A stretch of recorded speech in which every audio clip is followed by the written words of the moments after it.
بسم اللہ الرحمن الرحیم۔ السلام علیکم۔ رات نیوز کے خصوصی ویلاگ کہی انکہی کے ساتھ وجی احمد صدیقی آپ کی خدمت میں حاضر ہے۔ 16 دسمبر 1971 کو پھر ایک مرتبہ یاد کر رہے ہیں۔ اگرچہ اس بڑے سانحے کو بھلانے کے لیے پشاور میں ایک اور سانحہ کرایا گیا 16 دسمبر کو آرمی پبلک اسکول والا، لیکن مشرقی پاکستان کا زخم کبھی نہیں بھلایا جا سکتا۔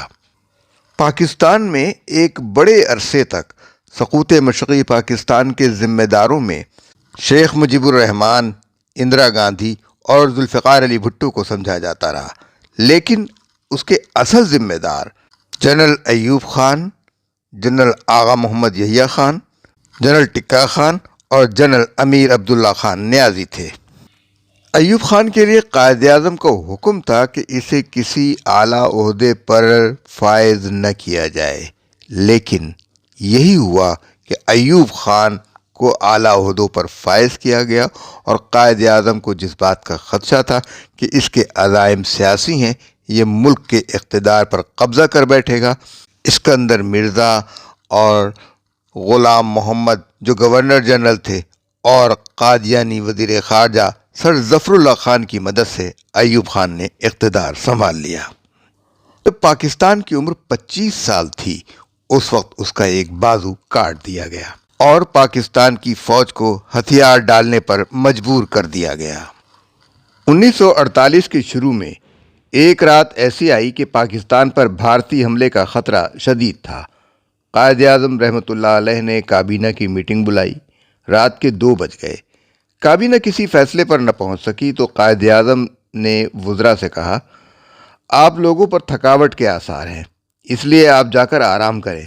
البتہ میں نے یہ فیصلہ کر لیا ہے کہ جب تک پاکستان کا آخری بچہ بھی بحیرہ عرب کی نظر نہ ہو جائے، جنگ جاری رکھی جائے گی اور ہتھیار ہرگز نہ پھینکے جائیں گے۔ یہ 1948 تھا جب ہندوستان سے آزاد کشمیر کو چھینا گیا تھا۔ آج ہم اپنے بچوں کو بتاتے ہیں کہ شیخ مجیب الرحمان غدار تھا، لیکن جب ہم تاریخ کے ورق پلٹتے ہیں تو ہمیں غدار کچھ اور لوگ نظر آتے ہیں۔ جسٹس حمود الرحمان کمیشن رپورٹ یہ بتاتی ہے کہ جنرل غلام عمر نے یحییٰ خان کو روکا کہ وہ مجیب کے ساتھ کوئی معاہدہ نہ کرے اور کسی بھی صورت قومی اسمبلی کا اجلاس ڈھاکہ میں نہ ہونے دیا جائے، اور کسی بھی صورت شیخ مجیب الرحمان کو اقتدار منتقل نہ کیا جائے۔ اس کے لیے پاکستان میں موجود اراکین قومی اسمبلی اور سیاستدانوں کو بطور خاص خود جنرل عمر نے ہدایت کی کہ وہ ڈھاکہ نہ جائے۔ اس کے ٹھوس ثبوت موجود ہیں۔ مشرقی پاکستان سے اکثریتی ووٹ لینے والا شیخ مجیب الرحمان غدار قرار پایا، اور ذوالفقار علی بھٹو کو کہا گیا کہ وہ اقتدار کا لالچی تھا، اس نے اپنے اقتدار کی لالچ کی خاطر پاکستان کے 2 ٹکڑے کر دیے۔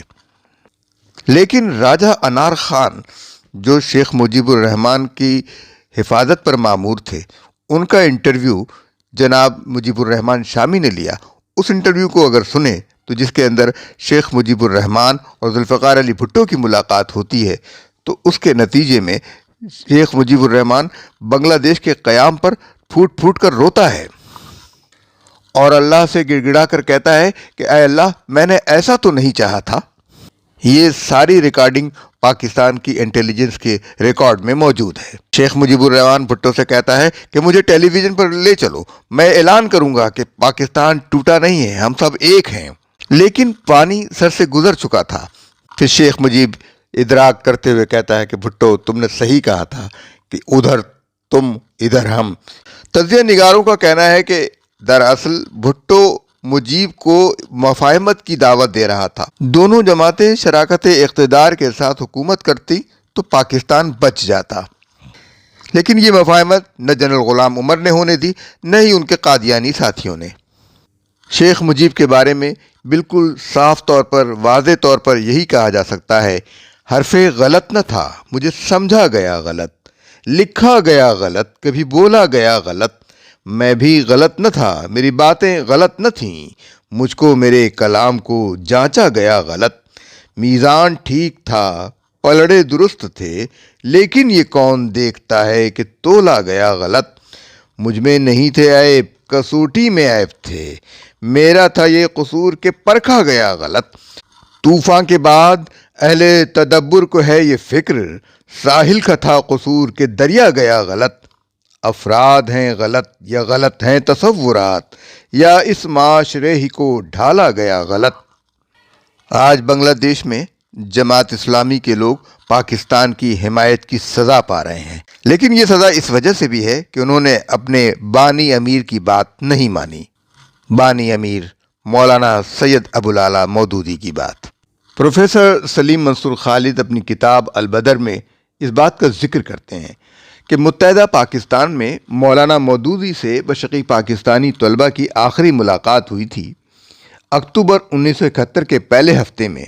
اسلامی جمعیت طلبہ مشرقی پاکستان کے ارکان کا ایک وفد جمعیت کے 20ویں سالانہ اجتماع ملتان میں شرکت کے لیے آیا۔ وفد کے شرکاء مولانا مودودی سے ملاقات کے لیے لاہور بھی گئے۔ اس ملاقات کی رودات بیان کرتے ہوئے وفد کے ارکان نے بتایا، رات کے 9:30 بج رہے ہوں گے کہ ہم 5A ذیلدار پارک پہنچے۔ مولانا محترم کو اطلاع ہوئی تو وہ علالت اور نقاہت کے باوجود خود برآمدے تک تشریف لائے اور ہمیں اپنے کمرے تک لے گئے۔ ہم نے عرض کیا، مولانا ہم واپس میدان جہاد کو جا رہے ہیں، ہماری خواہش ہے کہ ہم آپ کی دعاؤں کے سائے میں مشرقی پاکستان پہنچیں، جہاں ہندوستان نے اپنے ہواریوں اور مسلح افواج کے ذریعے انڈکلیئرڈ جنگ مسلط کر رکھی ہے۔ مولانا نے فرمایا، اللہ آپ کا حامی و ناصر ہو۔ پھر فرمایا، جی تو میرا بھی چاہتا ہے کہ اس ابتلا اور سالمیت پاکستان کی جنگ کے وقت میں بھی آپ کے درمیان محاذ پر ہوتا، لیکن عمر کے اس حصے میں جسمانی کمزوری نے مجھے درماندہ کر کے رکھ دیا ہے۔ ہم نے مولانا کو زیادہ تکلیف دینا مناسب نہ سمجھا۔ ان کے آرام کا خیال کر کے ہم اجازت لے کر اٹھنے لگے تو مولانا نے فرمایا، صبح تشریف لائیے گا، پھر تفصیل سے باتیں ہوں گی۔ ہم اگلے روز صبح حاضر ہوئے تو مشرقی پاکستان کی صورتحال پر گفتگو کرتے ہوئے مولانا محترم نے فرمایا، یہ بات پہلے روز سے طے تھی کہ جغرافیائی اعتبار سے اتنی دور پاکستان کے دوسرے حصے کو صرف اور صرف اسلام کے رشتے سے جوڑ کر رکھا جا سکتا ہے، لیکن اول روز سے کسی حکمران نے اس رشتے کو مضبوط بنانے کی فکر نہ کی، بلکہ ہر برسر اقتدار آنے والی حکومت نے اس رشتے کو کمزور سے کمزور تر کرنے کی دانستہ یا نادانستہ کوشش کی۔ ملک کی سیاسی جماعتوں نے بھی الا ماشاء اللہ اس رشتے کو کمزور کرنے میں بقدر توفیق حصہ لیا، اور اب ملک کے دونوں حصوں میں سوشلزم اور نیشنلزم کی علمبردار دو جماعتوں نے جھوٹے وعدوں کے بلبوتے پر انتخابات میں اکثریت حاصل کی ہے۔ انتخابات کے ان نتائج نے پاکستان کو متحد و مضبوط رکھنے والے اس رشتے پر کاری ضرب لگائی ہے۔ پھر رہی صحیح کسر صدر یحییٰ خان کے اندھے آرمی ایکشن نے پوری کر دی ہے۔ حالات جس رخ پر جا رہے ہیں ان میں اس بات کا قوی امکان ہے کہ بھارت کھلم کھلا مشرقی پاکستان پر جارحیت کر گزرے اور اس کی پشت پر روس کی فوجی امداد اور امریکہ و یورپ کی پشت پناہی ہوگی۔ اگر خدا نخواستہ ایسا ہوا تو اندیشہ ہے کہ دشمن مشرقی پاکستان کو مغربی پاکستان سے کاٹ ڈالنے میں کامیاب ہو جائے گا۔ ویسے بھی مغربی ذرائع ابلاغ پاکستان کے کیس کو پوری طرح مسخ کرنے میں مصروف ہے۔ ادھر کمیونسٹ گوریلے مشرقی پاکستان میں بھرپور تخریبی کارروائیوں میں لگے ہوئے ہیں۔ پھر مولانا نے فرمایا، مشرقی پاکستان میں اس عرصے میں اس قدر نقصان ہو چکا ہے کہ اگر یہ حصہ علیحدگی کے سانحے سے بچ بھی گیا تو آئندہ 50 برس تک نہ سمجھ سکے گا۔ باہمی اعتماد کی فضا بحال کرنے کے لیے ایک طویل عرصہ درکار ہوگا، بشرطے کہ ملک کی باغ ڈور محب وطن اور سیاسی بصیرت رکھنے والے لوگوں کے ہاتھوں میں آئے۔ بصورت دیگر یہ المیہ مسلم تاریخ میں اندلس اسپین کے المیے سے کم روح فرسا نہ ہوگا۔ پاک آرمی کے ساتھ اسلامی جمعیت طلبہ کے کارکنوں کا البدر کی صورت میں وطن کے دفاع اور سالمیت کے لیے تعاون کا ذکر آیا تو مولانا کے چہرے پر گہرے تفکر کے آثار نمایاں ہو گئے۔ فرمانے لگے، ایک بات ہمیشہ یاد رکھیے، فوج زیادہ دیر تک کسی پر اعتماد نہیں کیا کرتی۔ یہ اس کی نفسیات ہے کہ اندرون ملک جو قوت اس کے ساتھ تعاون کرتی ہے، مشکل وقت گزرنے کے بعد یہ سب سے پہلے اسی پر حملہ آور ہوتی ہے۔ اس سلسلے میں مولانا نے اخوان المسلمون کی مثال بھی دی کہ کس طرح مصر میں بادشاہت کا خاتمہ کرنے کے لیے جنرل نجیب اور کرنل جمال عبد الناصر نے اخوان المسلمون کا تعاون حاصل کیا، اور کامیابی کے بعد کس طرح جمال عبد الناصر نے اخوان المسلمون ہی کو ظلم و ستم کا نشانہ بنایا۔ اس کے بعد مولانا نے یہ نصیحت فرمائی کہ جس وقت بھی وہاں حکومت آپ سے ہتھیار واپس مانگے تو ایک لمحہ کی تاخیر کیے بغیر واپس کر دیجیے گا۔ مولانا مودودی کی بات کتنی سچ ثابت ہوئی۔ آج 16 دسمبر کو مشرقی پاکستان کسی کو یاد نہیں آتا۔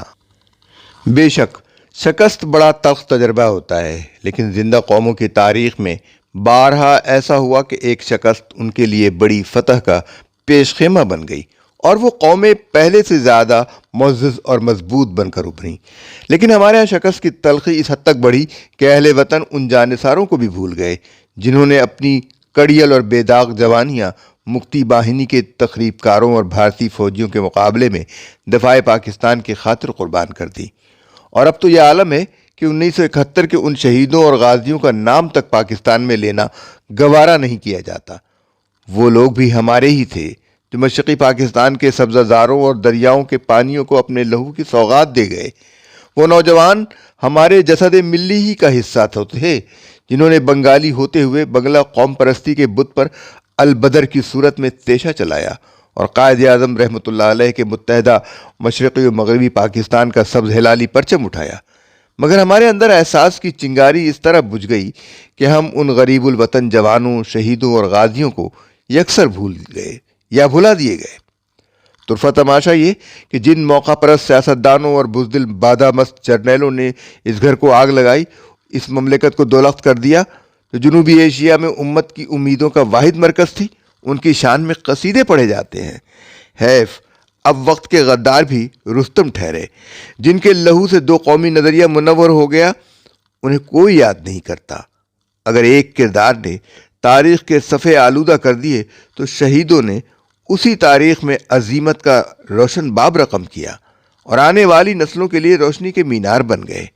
مگر اس سے بڑھ کر ناانصافی اور اندھیر کیا ہوگا کہ ہمارا جغرافیہ تو بگڑ ہی چکا ہے، اب ہماری شناخت اور تاریخ بھی مسخ کی جانے لگی ہے۔ اسی مینار نور کی بنیادیں کھوکھلی کی جا رہی ہیں۔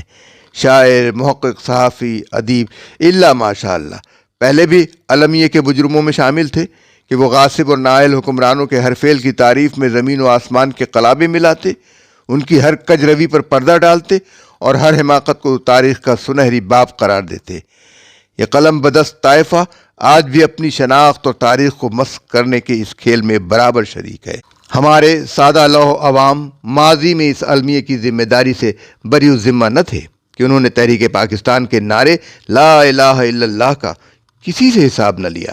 آج یہ پروپیگنڈا ہوتا ہے کہ پاکستان کا مطلب کیا لا الہ الا اللہ کا نعرہ 1971 میں لگایا گیا۔ غلط، 1947 1946 سے یہ نعرے لگ رہے ہیں۔ لوگوں کو گمراہ کرنے کے لیے یہ غلط فہمیاں پیدا کی جا رہی ہیں، لیکن کوئی حساب نہیں لے رہا۔ پاکستان کے نقشے کو چاک کرنے والے ہاتھوں کو نہ روکا نہ توڑا۔ آج تاریخ کو مسخ کرنے کے لیے جو کچھ کیا جا رہا ہے وہ اس سے بھی بری الذمہ نہیں ہے کہ ان کا کردار پہلے کی طرح بے تعلق اور خاموش تماشائی کا ہے۔ 1970 کے انتخابات کے نتائج کے بعد سیاسی جماعتوں کو مل بیٹھنے کا موقع ہی نہیں دیا گیا۔ 13 فروری 1971 کو صدر یحییٰ خان نے قومی اسمبلی کا اجلاس 3 مارچ کو ڈھاکہ میں طلب کرنے کا اعلان کیا۔ وہ مغربی پاکستان واپس آئے تو لاڑکانہ گئے اور واپسی پر چند شرائط عائد کر دیں، جس کے بعد اسمبلی کا اجلاس بلایا جانا ممکن تھا۔ اس فیصلے سے مشرقی پاکستان میں عوام مشتعل ہو گئے۔ بانی جماعت اسلامی مولانا مودودی نے اس فیصلے کے اعلان کی مذمت کرتے ہوئے کہا، اکثریتی پارٹی کو نئے آئین کا مسودہ پیش کرنے کی اجازت ہونی چاہیے۔ دوسروں کو اس پر اعتراض ہو تو دلائل کے ساتھ اپنی تجاویز پیش کریں۔ انہوں نے تنبیہ کی کہ صورتحال اتنی نازک ہے کہ غلط سمت میں اٹھایا جانے والا ایک قدم بھی پاکستان کے ٹوٹنے کا سبب بن سکتا ہے۔ مغربی پاکستان کے رہنماؤں کی اکثریت ڈھاکہ میں قومی اسمبلی کے اجلاس میں شرکت کی حامی تھی۔ 18 فروری کو نیشنل عوامی پارٹی کے سربراہ خان عبدالولی خان نے کہا، قومی معاملات پر بحث کی صحیح جگہ قومی اسمبلی ہی ہے۔ جمعیت علماء اسلام کے سربراہ مفتی محمود نے ڈھاکہ میں شیخ مجیب الرحمان سے ملاقات کے بعد بیان دیا، عوامی لیگ اپنی شرائط مغربی پاکستان پر مسلط نہیں کرنا چاہتی اور شیخ مجیب کا رویہ لچکدار ہے۔ لیکن جنرل غلام عمر کے دباؤ میں 28 فروری کو بھٹو نے کہا، مغربی پاکستان سے قومی اسمبلی کے اجلاس میں شرکت کرنے والوں کی ٹانگیں توڑ دی جائیں گی، اور بعد میں ایک بیان میں انہوں نے کہا، اگر اقتدار منتقل ہی کرنا ہے تو مشرقی پاکستان میں اکثریتی پارٹی کو اقتدار دے دیا جائے اور مغربی پاکستان میں یہاں کی اکثریتی پارٹی کو دیا جائے۔ اس پر لاہور کے ایک صحافی نے اپنے اخبار روزنامہ آزاد میں اس خبر کو ادھر تم ادھر ہم کی شہ سرخی کے ساتھ شائع کیا۔ بھٹو نہیں بلکہ جنرل غلام عمر کے دباؤ پر صدر یحییٰ خان نے 3 مارچ کو بلایا گیا قومی اسمبلی کا اجلاس ملتوی کر دیا۔ اس پر شیخ مجیب الرحمان بپھر گئے، انہوں نے ہڑتال کی کال دے دی اور عدم تعاون کی تحریک چلانے کا اعلان کر دیا، اور یحییٰ خان کی حکومت نے شیخ مجیب الرحمان کو قومی اسمبلی کے اجلاس سے پہلے ہی حراست میں لے لیا۔ بعد میں یہ الزام بھٹو پر لگایا جاتا رہا، لیکن دراصل اس سارے کھیل کے پیچھے جنرل غلام عمر اور مرزا غلام احمد قادیانی کے پوتے ایم احمد کا ہاتھ تھا۔ حقیقت یہ تھی کہ مشرقی پاکستان کو الگ کرنے کا پورا انتظام کیا گیا تھا۔ وہاں کی حفاظت کے لیے کوئی دستے موجود نہیں تھے، وہاں کی نیوی مضبوط نہیں تھی، وہاں ایئر فورس نہیں تھی، وہاں آرمی بھی اتنی کم تعداد میں تھی کہ وہ چاروں طرف سے دشمن میں گھرے ہوئے مشرقی پاکستان کا تحفظ نہیں کر سکتی تھی۔ ہمارے اس ولاگ کو دوسروں تک پہنچائیے، شیئر کیجیے، لائک کیجیے اور سبسکرائب کیجیے۔ اب ہمیں اجازت دیجیے۔ اللہ حافظ و ناصر۔